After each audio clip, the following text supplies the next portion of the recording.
guys, welcome to my channel. Before we get started today, I do want to say that this is going to be the last of my normal regular cooking videos. I am moving back to school, so I'm not really sure what that's going to look like time-wise, space-wise, all that kind of stuff. So I am still going to be putting out videos every Saturday at 3 o'clock just as usual, but it's just not going to be in this exact same style. But I don't know exactly what it's going to look like, so just bear with me.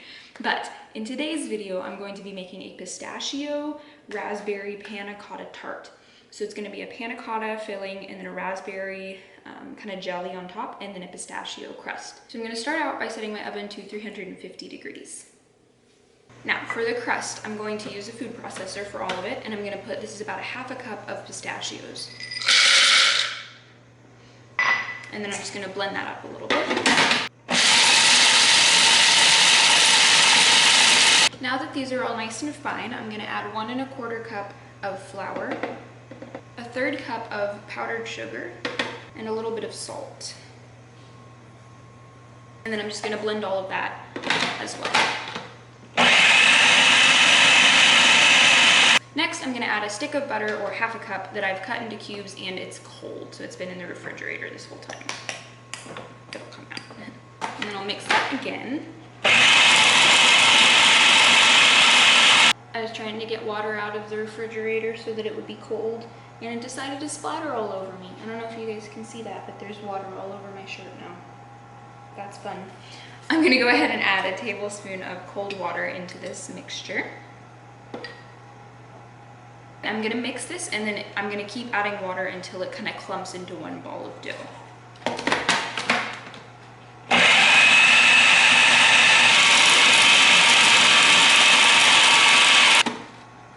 Alright, I think that's about good. I'm going to go ahead and roll this out onto this piece of parchment paper. Now I'm going to use a second sheet of parchment paper to cover the top, and then I'm going to roll the dough out. And I want this to be about 1/4 inch thick. Maybe a little bit thinner than that. I'm just going to slide this onto this cookie sheet. And then this is going to go into the refrigerator for 15 minutes to set.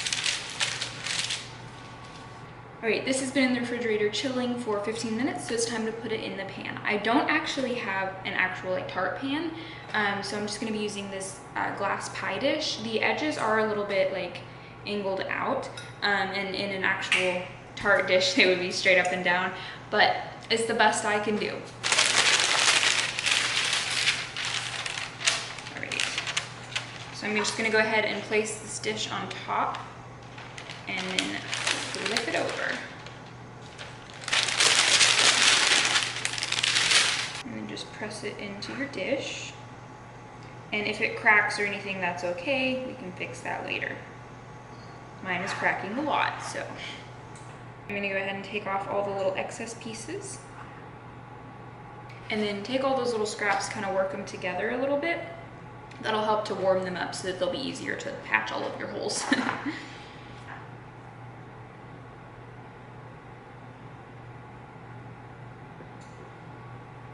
So I have a piece of parchment paper it was actually one of the sheets that I used when my dough was in the refrigerator chilling. I'm just going to use the same one, and I'm just going to press it down into the tart shell. Alright, now into here I'm going to add, I just have some dried pinto beans. You can use beans, you can use pastry weights, just anything to kind of hold the crust down as we're baking it so that it doesn't get a bunch of air bubbles trapped inside of it.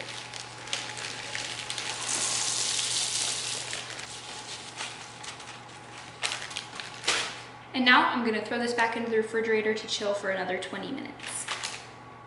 My tart shell has chilled for 20 minutes, so now I'm going to bake it in the oven for 20 more minutes. Alright, I just pulled this tart shell out of the oven, and I'm going to remove the parchment paper and the beans inside. I'm just going to set them to the side, and then it's going to go back into the oven.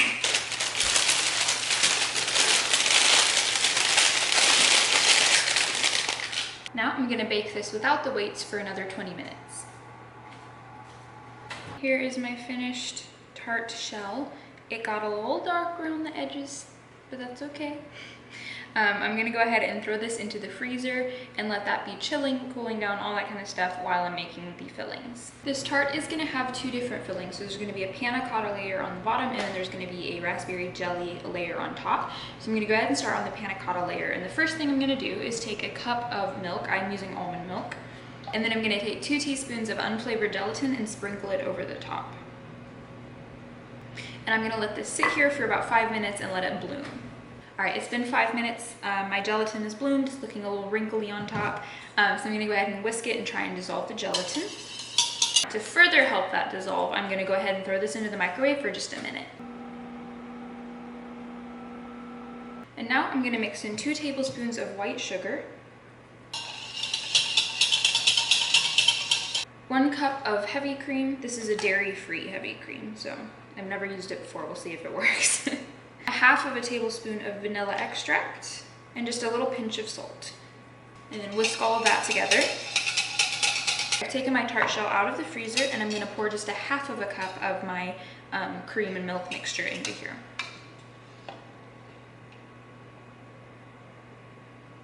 And then I'm just gonna kind of swirl it around a little bit just so it coats the entire shell. And then I'm gonna put this back into the freezer for another 10 minutes. Now that my first layer has set in the freezer for 10 minutes, I'm gonna go ahead and pour the rest of this in here. And this is gonna go into the refrigerator this time for 2 hours.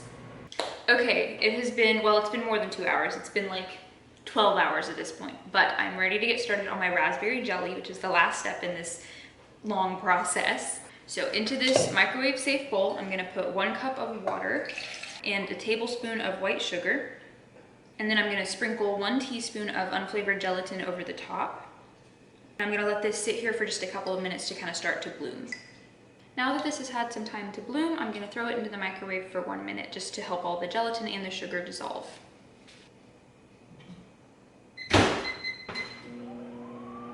Now I have here some raspberry juice. I just made this myself by combining 1 cup of frozen raspberries and a cup of water, and then letting that simmer over on the stove for a little bit. And then I like smushed up the raspberries and then strained out all the seeds and stuff at the end.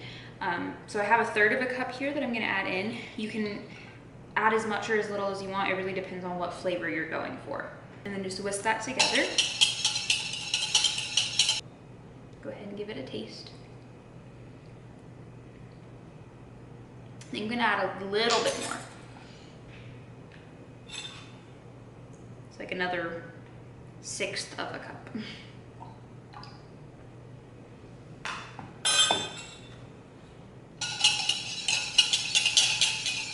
All right, this is good to go now. Before I add it to the rest of my tart, I'm gonna go ahead and let it cool for about 15 minutes. Here is my panna cotta base, which has been setting in the refrigerator all day. So now I'm gonna go ahead, now that I've let this cool, I'm gonna go ahead and pour it over the top here. And I'm gonna pour it onto this spoon so that it won't disturb the panna cotta layer at all. So just kind of gently try not to spill it. Now I'm gonna take this, put it right back into the refrigerator and let it set in there for an hour before I cut it up. It's actually the next morning now. After 1 hour, my jelly was not quite set on top, so I decided just to leave it in there overnight because I was not gonna be staying up until like 2 o'clock just to eat a tart. So here it is, all finished. A couple pieces of the crust kind of chipped off, but that's what it looks like. So I'm gonna go ahead and cut into this and taste it.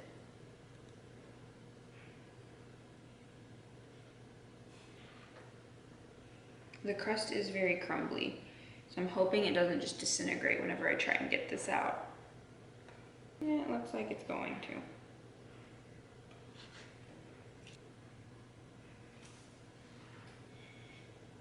Actually, that came out pretty cleanly. That crust is a lot thicker than I meant to make it. I don't know what happened there, but look at the layers. That looks so cool. The crust should be like half as thick, and then the panna cotta should be a little bit thicker. But it still looks really cool. Go ahead and taste it.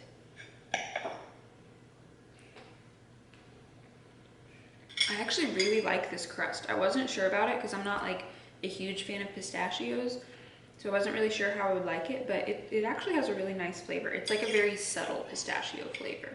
It's such a pretty tart. And it does look more like a pie than a tart, but I'm just gonna keep calling it a tart and convince my brain that it's a tart and not a pie. It doesn't have a super strong raspberry flavor, which is kind of weird because I did the jelly to taste, so I was adding raspberry juice to it until it tasted the way I wanted it to, so it's just kind of like, where did all of my raspberry flavor go? But it does have kind of a subtle hint of raspberry, which is really nice with kind of the creaminess of the panna cotta layer. It's not super overpowering because raspberry can be like a very strong flavor sometimes, and so I like it in here because it's very like subtle, so you still get it and you know that it's there, but it's not like slapping you in the face. Thank you so much for watching. I hope you enjoyed this video. I hope you enjoyed the whole summer of videos. Make sure that you like and comment, subscribe, all of those things, and I will see you guys next week. Bye guys.